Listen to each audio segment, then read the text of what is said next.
ఈ వేదిక వెనుకున్నటువంటి మిత్రులందరూ కూడా వేదిక ముందుకు రావాల్సిందిగా కోరుచున్నాం. వేదిక వెనుకున్నటువంటి మిత్రులందరూ కూడా వారిని ముందుగా పార్టీ కడవతోని వాళ్ళందరినీ కూడా పార్టీలో ఆహ్వానించాలని చెప్పేసి మన ప్రియతమ నాయకులు మకాన్ సింగ్ రాజ్ ఠాకూర్ అన్నగారిని కోరడం జరుగుతుంది. పసార లక్ష్మి, దేవపోషం, ఆజాద్, కాపు సంఘం కోశాధికారి బండారు రాములు గారు వేదిక మీద రావాల్సిన కోరుతా ఉన్నాను. ఉన్నారా లేడా? బండారు రాములు గారు రండి.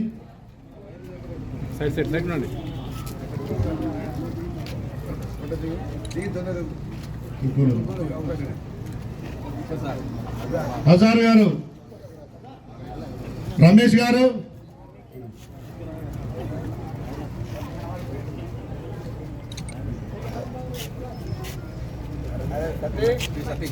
పి సతీష్ గారు,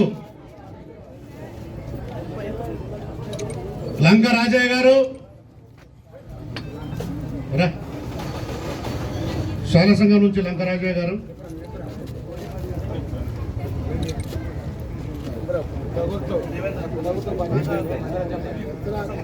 వసంత్ కుమార్ గారు, దయచేసి తొందరగా రండి.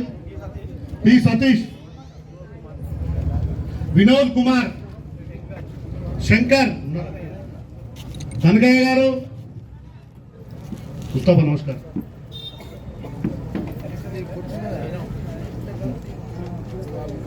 ఇప్పుడు గౌరవనీయులు డివిజన్ అధ్యక్షులు ప్రసాద్ గారు మాట్లాడుతూ కోరుతా ఉన్నారు. మా ఎమ్మెల్యే రాష్ట్రపతి గారికి ధన్యవాదాలు వచ్చినందుకు, మాంకాల సామాన్ గారికి, పెద్దలు ప్రకాశారావు గారి, వందల నాయన గారికి,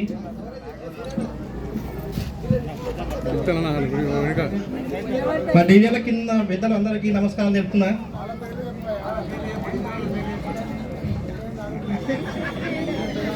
పెద్ద మనుషులు అది కనక లక్ష్మణ రాజు నాయమల్లు, పుల్ల లక్ష్మీనారాయణ గారు, బుత్త భూమయ్య గారు, పత్తి లింగారెడ్డి గారు, దుర్గ మల్లయ్య గారు, టిప్పాపు మధురయ్య,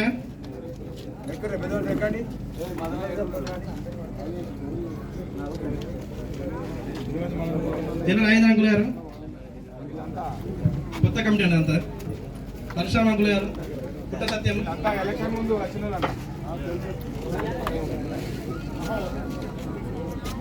సకాల వెంకటేష్, కొన్న కృష్ణస్వామి గారు, మహిళలు అన్నశ్వరాణి గారు, జ్యోతి, బిందు, లావణ్యక, శ్రీలత.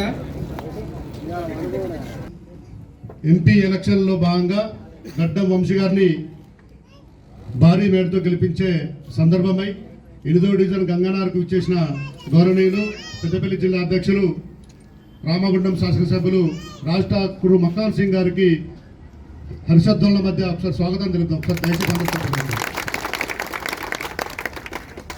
ఏదైతే మనం అసెంబ్లీ ఎలక్షన్లో రాజ్ ఠాకూర్ మకాన్ సింగ్ గారికి భారీ మెజారిటీ ఇచ్చి గెలిపించారు. ఇక్కడ గంగనార్ ప్రజలందరూ కూడా రేపు రాబోయే ఎలక్షన్లో కూడా గడ్డం వంశీ గారిని ఇంతకంటే భారీ మేరతో గెలిపాలని చెప్పి అన్న సంకల్పంతో కంకణం కట్టుకొని మరీ పనిచేస్తూ 24 గంటలు గత 15 రోజుల నుంచి మ్యాక్సిమం 18 గంటలు ప్రజల్లో ఉంటూ అన్న కూడా బాబీ గారు కూడా మాంకాల సామాన పొంతల రాజేశ్వర వీళ్ళందరూ కూడా ఈ కాంగ్రెస్ పార్టీకి సంబంధించిన మన పెద్దలు ప్రకాశం వీళ్ళందరూ కూడా ఘనమైన వేటి గెలుపు కోసం వీళ్ళందరూ తీవ్రంగా ఖచ్చితంగా మనమందరం కూడా గంగానార్ తరఫున ఎట్లయితే ఒక 2000కు మన 1500 ఓట్లు రాజ్ ఠాకూర్ మకాన్ సింగ్ గారికి వేసామో అదేవిధంగా మన గడ్డం వంశాన్ని కూడా అదేవిధంగా వేసి భారీ మేట ఇవ్వాలి.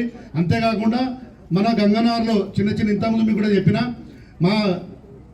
మన డివిజన్లో ఉన్న ఒక 2 కోట్ల రూపాయలు ఇస్తే నిజంగా మా గంగనార్ ప్రజలందరూ కూడా మీ పేరు మర్చిపోం, ఎల్లవేళగా మీ వెంటనే ఉంటాం, మీతోనే ఉంటాం, మీకోసమే పనిచేస్తామన్నా. 2 కోట్ల రూపాయలు అయితే మా గంగనార్ ఉన్న రోడ్లన్నీ కూడా బ్రహ్మాండంగా అవుతాయి. నిలువు రోడ్లైనా అడ్డ రోడ్లు కొద్ది తిప్ప నుండి పెద్ద మనుషులందరూ ఆయన ఎప్పటికి తిడతాను, నన్ను తేపకు శ్రీనివాస్ నువ్వు ఏం పని చేయలేదంటారు, చేసినా కూడా తిడతారు. అయినా కూడా అలా తిట్లే నాకు ఆశీర్వచనాలు. ఈరోజు మనకు మాటలు చెప్పే లీడర్ కాదు, రాజ్ ఠాకూర్ మకాన్ సింగ్ గారు చేతలు చేసే లీడర్ వచ్చాడు కాబట్టి ఖచ్చితంగా మనకు అనుకున్న ఫండింగ్ ఇస్తాడు. మన గంగానార్ను అనేకమైన అభివృద్ధి బాటలు నడిపిస్తారని చెప్పి కోరుకుంటూ నాకు ఈ అవకాశం పెద్దల మాడేటి ప్రసాద్ గారికి ధన్యవాదాలు తెలుస్తూ ముగిస్తా ఉన్నాను. జై కాంగ్రెస్, చేతి గుర్తుకే, చేతి గుర్తుకే. రాజ్ ఠాకూర్ మక్కాన్ సింగ్ గారి నాయకత్వం, గడ్డం వంశీ నాయకత్వం. జై కాంగ్రెస్. గౌరవ సభాధ్యక్షుడు సోదరుడు, ఇంకో జైనింగ్ ఉన్నాయా, సభాధ్యక్షుడు డివిజన్ అధ్యక్షుడు సత్యప్రసాద్ గారు, స్థానిక కార్పొరేటర్ సోదరుడు దాస్ శ్రీనివాస్ గారు, కాంగ్రెస్ పార్టీ అధ్యక్షులు రాజేష్ గారు, మాంకారి గారు, ప్రకాష్ గారు, శ్రీనివాస్ గారు, రమా గారు, జ్యోతక్క గారు, అరుణశ్రీరక్క గారు, అమ్మగారు, బిందు గారు, జ్యోతక్క గారు, మహిళా కాంగ్రెస్ నాయకురాళ్ళు, ఈ వాడ పెద్ద మనుషులందరికీ, అక్క చెల్లెలకు, పెద్దలందరికీ కూడా శిరస్సు వచ్చి నమస్కరిస్తా ఉన్నా. మీ అందరికీ పేరు పేరున ధన్యవాదాలు తెలుపుతున్నా. నన్ను భారీ మెజార్టీతో గెలిపించి తెలంగాణ అంతా గోదావరి వైపు చూసే విధంగా నన్ను ఆశీర్వదించినందుకు గాను మీ అందరికీ శిరస్సు వంచి నమస్కరిస్తాను. పెద్దలారా, సమయం లేదు, చూస్తా ఉన్నారు. ఒక ఎలక్షన్ కమిషన్ ఫోటోలు తీస్తా ఉన్నారు. కొద్దిగా అయితే కేసులు ఇస్తారు. మా రాజేష్కు పని ఏం లేదు, అనవసరంగా ఆయన ఏదో చేయాలని చేస్తూ ఉంటాడు. నియామక పత్రాలు తర్వాత ఇవ్వాలి. ఇది క్యాంపెయినింగ్ మీటింగ్. మా బంధువులు మీతో మాట్లాడే అవకాశం కూడా చేజారుతుంది, ఒక 2 నిమిషాలు వృధా అయినా కూడా. కాబట్టి మీ అందరితో ఇలా గర్వంగా చెప్తా ఉన్నా, మీరు అందరూ గర్వపడే విధంగా నన్ను ఓటేసి గెలిపించినందుకు గాను గత 15 సంవత్సరాల నుంచి ఈ ప్రాంతం అభివృద్ధి చెందలేదు, నయా పైసా రాలేదు. సోదరుడు దాస్తిని కూడా ఆ రోజు టీఆర్ఎస్ పార్టీ పక్షాన ఉండి తప్పని పరిస్థితుల్లో ప్రభుత్వం ఉంది కదా అభివృద్ధి చేయొచ్చని ఒక సంకల్పంలో ఉన్నాడు.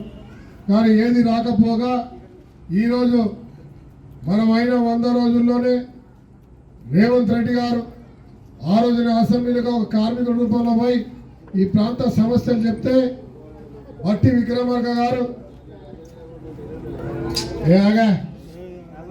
బట్టి విక్రమార్క గారు శ్రీధర్ బాబు గారి ప్రాంత సమస్యలను ఏకీభవిస్తే రాష్ట్రాన్ని 7,50,000 కోట్ల అప్పు చేసి ఇవాళ ప్రభుత్వంలో పనిచేసే ఆ ఉద్యోగులు కూడా జీతం ఇచ్చే పరిస్థితుల్లో ఈ రాష్ట్రాన్ని వదిలేసి దోచిపోయిండు కేసీఆర్. ఆ పరిస్థితుల్లో ప్రభుత్వం రుణంగా మారిందా? గోదావరి బొందరగడ్డ చేసిన కేసీఆర్ మరి మా దృష్టికే రాలేదని అధికారులు ఆశ్చర్యపోయి ముఖ్యమంత్రి గారు ప్రత్యేక చొరవ తీసుకొని శ్రీధర్ బాబు గారి యొక్క సహకారంతో 260 కోట్లు ఈ ప్రాంతానికి తీసుకొచ్చింది. నిధులు వేసింది 100 కోట్లు, 36 కోట్లు లక్ష్మీనగర్ ప్రక్షాళనకి. మరి ఇతర ప్రాంతాల్లో ఇప్పుడు శ్రీనివాస్ అడుగుతా ఉన్నాడు, మాకు 2 కోట్లు కావాలి. ఈరోజు మాట ఇస్తా ఉన్నా, ఎన్నికల తర్వాత ఇంకొక ₹1,00,00,000తో పనులు ప్రారంభిస్తాం. ఇంకా అది పూర్తయ్యేలోపు ఇంకొక ₹1,00,00,000 కూడా ఇస్తామని చెప్పి ఇవాళ మాట ఇస్తా ఉన్నా. రేపటి నుంచే మాంగాడి స్వామికి కార్పొరేటర్లకు చెప్తా ఉన్నా, దీనిపై అంచనాలు వేసే కార్యక్రమానికి మొదలు పెట్టండి అని కూడా వారిని సూచిస్తా ఉన్నా. బొంతల రాజేష్ ఉన్నారు, ప్రకాష్ ఉన్నారు, తేజ్ శ్రీనివాస్ ఉన్నారు, డివిజన్ కాంగ్రెస్ పార్టీ అధ్యక్షులందరూ కూడా ఇక్కడ ఏమేమి సమస్యలు ఉన్నాయో అవన్నీ కూడా పెద్ద మనుషులతో కానీ వాడకి వెళ్ళండి, ఆ సమస్యలను నా దృష్టికి తీసుకురండి, అవన్నీ పరిష్కారం చేస్తామని చెప్పి మాటిస్తా ఉన్నా. ఇవాళ 6 గ్యారెంటీల మాట ఇచ్చినాం, 5 గ్యారెంటీలు పూర్తి చేసినాం. మొదటి గ్యారెంటీ ఇవాళ 200 యూనిట్లు ఫ్రీ. శ్రీనివాసరెడ్డి చెప్తా ఉన్నాడు 100కు 100% మంది పొరపాటు. ఇవాళ 200 యూనిట్లు ఉన్నవారు తప్పకుండా బిల్లు రావట్లేదు. ఒకవేళ 201 వచ్చినా కూడా దానికి బిల్లు వస్తుంది. 200 లోపే వస్తే బిల్లు రాదు. ఒకవేళ వస్తే కనుక ఒక్క బిల్లు కూడా కట్టాల్సిన అవసరం లేదు. దానికి కార్పొరేటర్ కాంగ్రెస్ పార్టీ నాయకుడు సత్యప్రసాద్ శ్రీనివాసరెడ్డి బాధ్యత తీసుకొని ఎవరైనా ఒత్తిడి చేస్తే నా దృష్టికి తీసుకురండి, వారిని సస్పెండ్ చేపించే కార్యక్రమం చేస్తానని చెప్తాను. రెండవది, ఇవాళ ప్రతి పేదవాడికి ఇల్లు ఇచ్చే కార్యక్రమం పెట్టినాం.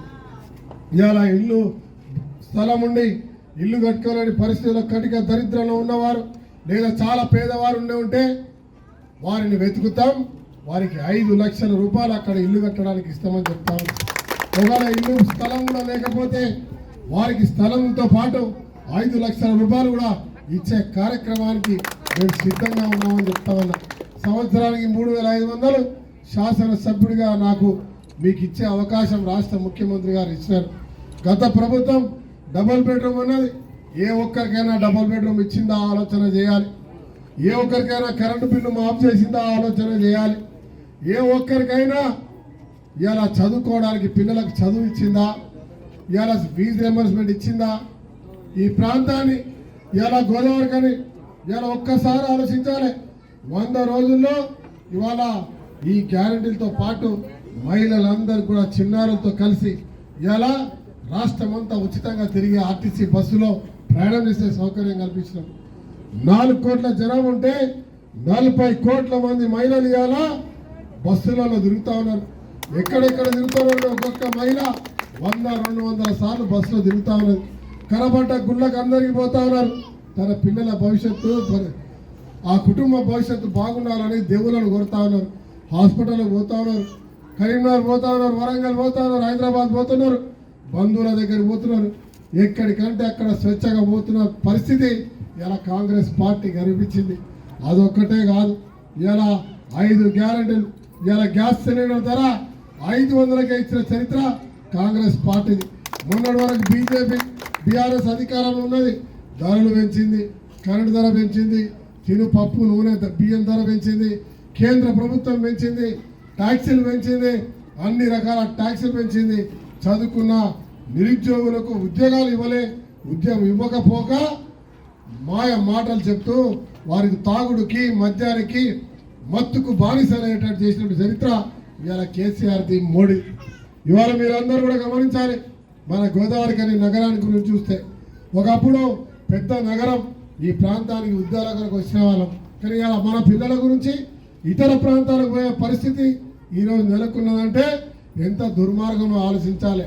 మనం ఇక్కడ ఉన్న సింగరేణి కార్మికులు రిటైర్డ్ అయి ఉన్న వాళ్ళు, పనిచేసే వాళ్ళు తన రక్తాన్ని చెమటగా మార్చి ఇలా దేశానికి వెలుగునిస్తూ ఉంటే ఇక్కడికి సంబంధించిన నిధులు దాదాపు 2,000 కోట్ల రూపాయలు కేసీఆర్, కేటీఆర్ ఇలా హరీష్ రావు తీసుకెళ్లి ఆ ప్రాంతాన్ని అభివృద్ధి చేసారు.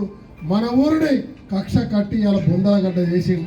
ఇలా ఓసి ఇక్కడ నుంచి గంగానగర్ బ్రిడ్జ్ గాడిని మొదలు పెట్టుకుంటే ఇలా గోదావరి చుట్టుపక్కల ఈ ఓపెన్ కాస్ట్ ప్లాస్టిక్లతో ఇక్కడ నిలబడితే 1 గంట నిలబడితే చాలు, తెల్లగున్నోడు నల్లగుంటాడు, నాలాగా నల్లగున్నోడు బొగ్గు లెక్క అవుతా ఉన్నాడు.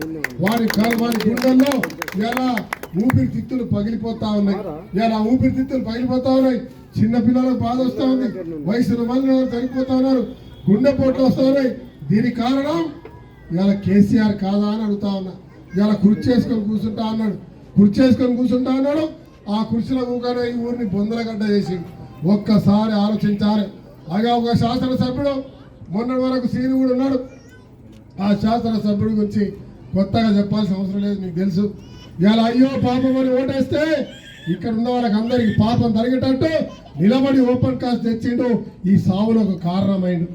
ఇలా ఆర్ఎస్ఎల్ ఫ్యాక్టరీ తీసుకొస్తే ఇలా వివేక్ వెంకట స్వామి గారు, ఇలా గడ్డం వంశీ నాన్నగారు వెంకట స్వామి గారు కాంగ్రెస్ పార్టీ నాయకులు పోరాటం చేసి 10,000 అప్పు మాఫీ చేసి పెట్టుబడి పెట్టి 8,000 కోట్లతో ఆర్ఎఫ్సిఎల్ తీసుకొస్తే స్థానికులకు ఉద్యోగాలు వస్తాయనుకున్నాం. కానీ ఆ ఉద్యోగాలన్నీ ప్రభుత్వం మారినాక మొన్న వచ్చిన ఒక దగాకోరు, ఒక లంచగొండి ఈ ప్రాంతంలో ఉన్న కొలువులు అమ్ముకున్నాడు. మన బిడ్డల ప్రాణాలు పోవడానికి కారణమైంది, ఆత్మహత్యలు చేసుకోవడానికి కారణమైంది. ఇలా దోపిడీ, ఇసుక దోపిడీ, బూడిద దోపిడీ, భూముల దోపిడీ.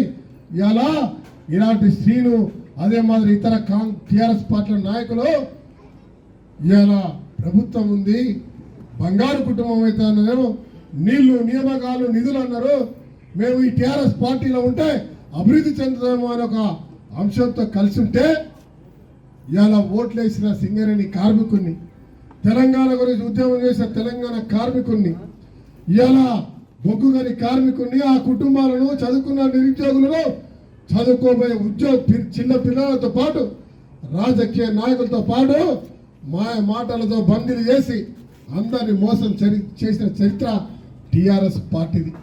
ఇలా మళ్ళీ మన ప్రాంతానికి వచ్చి మనం మాట్లాడతాడు, ఈ ప్రాంతంలో ప్రైవేటీకరణ చేస్తారు, కాంగ్రెస్ వస్తే ఇంకెవరైనా వస్తే అంటాడు. సిగ్గుమానం ఉండాలి. మీ భాషలో చెప్పాలంటే, మన భాషలో చెప్పాలంటే నాలుకనా తాటి మట్టనా నోరా పైకాలనా అడగాలి. ఇక్కడ నిలబడి నువ్వు ప్రైవేటీకరణ చేసింది నువ్వు, ఇలా ఓపెన్ కాస్ట్ తెచ్చింది నువ్వు, సింగరేణిని ప్రైవేట్ వాళ్ళకి అప్పచెప్పి ఇలా కార్మికులు లేకుండా చేసింది మీరు. ఇలా కాంట్రాక్ట్ కార్మికుల వేతనాలు పెంచకుండా ముప్పు తుప్పుల పెట్టింది మీరు. ఇలా నిరుద్యోగుల చావుకు తాగుడుకి వాళ్ళ మత్తు మందు బానిసలై ఇలా అష్ట కష్టాలు పడుతున్న కారణానికి మీరు 20 సంవత్సరాలు మిమ్మల్ని శాసనసభ్యుడిగా చేస్తే ఈశ్వర్ గారు, మీరు మంత్రిగా ఎప్పుడైనా ఒక చదువుకున్న అమ్మాయి దగ్గరకు వచ్చి నీకు ఉద్యోగం వచ్చిందా అమ్మా, ఏం చేస్తున్నావు అని అడిగిందా? ఇక్కడ ఒక కార్మికుడిని నువ్వు డిపెండెంట్ ఉద్యోగం వచ్చిందా, 15 లక్షలు కట్టినవాట, ఎవడా దుర్మార్గుడు తీసుకున్నవాడు వాడు జైలుకు పోతావు పంపిస్తా అని అడిగిండా? ఇలా ఆర్ఎఫ్సీలో మన బిడ్డల ప్రాణాలపై దోపిడీ చేస్తా ఉంటే, మెడికల్ కాలేజీలో 2 లక్షలు 3 లక్షలు తీసుకుంటా ఉంటే, ఓపెన్ కాస్ట్లో ఉద్యోగం కావాలంటే 50 నుంచి 2 లక్షలు తీసుకుంటుండంటే ఎవరా తీసుకున్నది? నేను మంత్రిని, మీ అంతు చూస్తాను ఎప్పుడని అన్నాడా? వత్తాసు పలికి ఇలా ఓపెన్ కాస్ట్ ప్రజా అభిప్రాయ సేకరణ పెడితే గంగానగర్ నుంచి మొదలుపెట్టుకుంటే ప్రతి ఒక్కరు వేలాది మంది పోతే శాసన సభ్యుడు మీరు పోలీసులను పెట్టి అరెస్ట్ చేపించి ఓపెన్ కాస్ట్ చేసి ఈ రోజు ఇంతమంది అనారోగ్యం పాలై ప్రాణాలు పోతున్నటువంటి దానికి మీరు బాధ్యులు గారా అని అడుగుతున్నాం. ఈరోజు ఏ ముఖం చెప్పుకొని ఇక్కడ ఓటు అడగడానికి వస్తారు? ఏ ముఖం పెట్టుకొని ఓటు అడగడానికి వస్తున్నారు అడగాలి. ఇలా బీజేపీకి సంబంధించిన మోడీ ఇలా బల్లలు ధరిసి కవితమ్మ ఆ రోజున్న పార్లమెంట్ సభ్యుడు వీళ్ళందరూ కూడా సింగరేణి ప్రైవేట్ చేయాలని చట్టం తెస్తే బల్లలు సరిసి చప్పట్లు కొట్టి ఈలలు కొట్టి ఆహ్వానించారు. అదే మాదిరిగా మన పిల్లల ప్రాణాలు తీయడానికి కారణమైంది. మరి దాని కొరక మీకు మద్దతు పలకాలని అడగాలి. ఇవాళ అంబేద్కర్ రచించిన రాజ్యాంగాన్ని మారుస్తారట. 10 సంవత్సరాలు ఈ దేశాన్ని ఏలిన మోడీ అదాని అంబానీలకు మనల్ని కట్టు పెట్టడానికి, ఈ దేశాన్ని భారతదేశాన్ని స్వతంత్ర భారతదేశంగా లేకుండా ఒక రష్యా లాగా, ఓ పుతిన్ లాగా ఒక ప్రెసిడెంట్ రూల్ తీసుకొచ్చి మన అందరినీ బానిసం చేసే ప్రయత్నం చేస్తా ఉన్నాం. ఇలా రిజర్వేషన్ వల్ల ఇలా శ్రీనివాస్ ఇక్కడ కార్పొరేటర్ అయినాడు. రిజర్వేషన్ వల్ల మాంకాళి స్వామి కార్పొరేటర్ అయినాడు, ప్రకాష్ కార్పొరేటర్ అయినాడు, గొర్రె రమేష్ అన్న మొన్నటి దాకా ఒక పార్టీ పెట్టి అడ్వకేట్ గా ఉండి ఈరోజు స్వేచ్ఛగా ఈ స్వతంత్ర భారతదేశం మంచి చేసే కాంగ్రెస్ పార్టీతో కలవాలని స్వేచ్ఛగా బయటకు వచ్చిందంటే ఇలా అంబేద్కర్ ఇచ్చినటువంటి రచించిన రాజ్యాంగం ద్వారా తలెత్తుకుని బతకగలుగుతారు. ఇక్కడ ఉన్నవారు మాల మాదిగా బీసీ యాదవ్ వివిధ రకాల కులాల వాళ్ళు ఇలా ఉండవద్దు, ధనం ఉన్న వాళ్ళే ఉండాలి, మేము దేశంలో ఉన్న ప్రతి ఒక్కరు బానిసల్లాగా ఉండాలి. ఇలా పెత్తందారు ధనవంతులు ఈ దేశాన్ని వేల్తారు, బ్రిటిష్ పాలన మార్పిస్తారు, ఇది నా రాజ్యం అనే విధంగా వస్తున్న మోడీకి బుద్ధి చెప్పాలంటే ఆ మోడీకి మద్దతు ఇస్తూ ఇవాళ ఒక కేడి ఆ కేసీఆర్ ఈరోజు వస్తా ఉన్నాడు. ఒక్క మాట గమనించండి, ఇలా ఇద్దరు కలిసి బీజేపీ బీఆర్ఎస్ అని పెట్టుకున్నారు. దాని అర్థం ఏంటంటే ఒకే కుటుంబం. ఇలా బీజేపీ అంటే భారతీయ జనతా పార్టీ కాదు, బ్రిటిష్ వాళ్ళను అనుసరిస్తున్న బ్రిటిష్ జనతా పార్టీ. అదే మాదిరి వాళ్ళని అనుసరిస్తున్న ఇంకో పార్టీ బీఆర్ఎస్ అంటే భారత రాష్ట్ర సమితి కాదు, అది కూడా బ్రిటిష్ రాష్ట్ర సమితిగా ఇద్దరు కలిసి దేశాన్ని దోచడానికి మరొక్కసారి మనల్ని మోసం చేయడానికి వస్తా ఉన్నారు. ఒక్క మాట చెప్తా ఉన్నా మీ అందరికీ, నన్ను గెలిపించినట్టుగా నాకు 1,00,000 ఓట్లు పడ్డాయి. సుమారుగా 2,51,000 ఓట్లు ఉన్నాయి ఈ నియోజకవర్గంలో.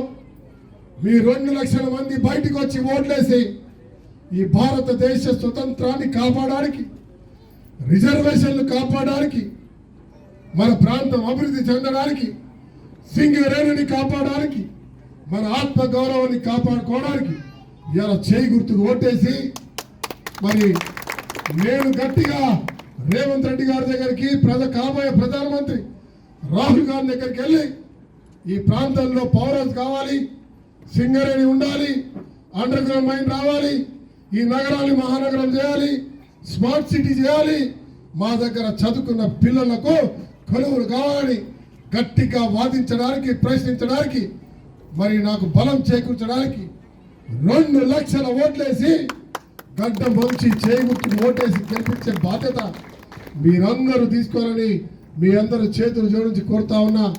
మీకు పరిచయం ఉన్న వాళ్ళు, అందరికీ లేని వాళ్ళకు ఈ ప్రాంతంలో సోషల్ మీడియా ద్వారా అందరికీ చెప్తూ ఓట్లు వేయించాల్సిన కోరుతున్నా. గంగానగర్లో ఈ ప్రాంతాన్ని పూర్తిగా అభివృద్ధి చేయడానికి మేము సిద్ధంగా ఉన్నాం. నీటి సమస్య కావచ్చు, డ్రైనేజ్ సమస్య కావచ్చు, రోడ్ల సమస్య కావచ్చు, ప్రభుత్వానికి సంక్షేమానికి ఏమైనా ఉన్నా ఆ సంక్షేమం రావాలనుకున్న ప్రతి ఒక్క అర్హులైన వారికి ప్రతి ఒక్క సంక్షేమం వస్తుంది. ఇలా 2500 అయితే ఇంకా సమయం కాక ఎలక్షన్ల వల్ల కాలేదో త్వరలోనే ఎన్నికల తర్వాత పూర్తి చేస్తాం. మీ ప్రతి ఒక్క అర్హుల వారికి 2500 ఖచ్చితంగా వస్తాయని చెప్పి మాట ఇస్తూ చేకూర్చుకు ఓటాలని చెప్తా ఉన్నాం. గంగానగర్ మరొక్కసారి మాటిస్తున్న నాయకులందరికీ వేదికపై ఉన్నవారు ప్రతి ఒక్కరు ప్రతి కుటుంబానికి వెళ్ళి చెప్పండి, ధైర్యంగా ఉండండి. ఏ కష్టం వచ్చినా మన కుటుంబ సభ్యుడు శాసన సభ్యుడిగా ఉన్నాడు. ఇలా శాసన సభ్యుడు అంటే మన అందరి బాధ్యత. ఈ నగర అభివృద్ధి కొరకి మనం అందరం కలిసి పనిచేద్దాం. గంగానగర్తో పాటు గోదావరి ఖని రామగుండాన్ని ఒక మహానగరం చేద్దామనే సంకల్పంతో కలిసి ముందు పోదామని మీ అందరినీ కూడా కోరుతూ మీ అందరినీ ఆహ్వానిస్తున్నా. ఒక్కసారి 2 లక్షల ఓట్లు వేపిస్తామని చెప్పిన వాళ్ళందరూ కూడా 2 చేతులు లేపి చేతి గుర్తుకు ఓటేయాలని చెప్తా ఉన్నా. చేయి గుర్తుకే ధన్యవాదాలు.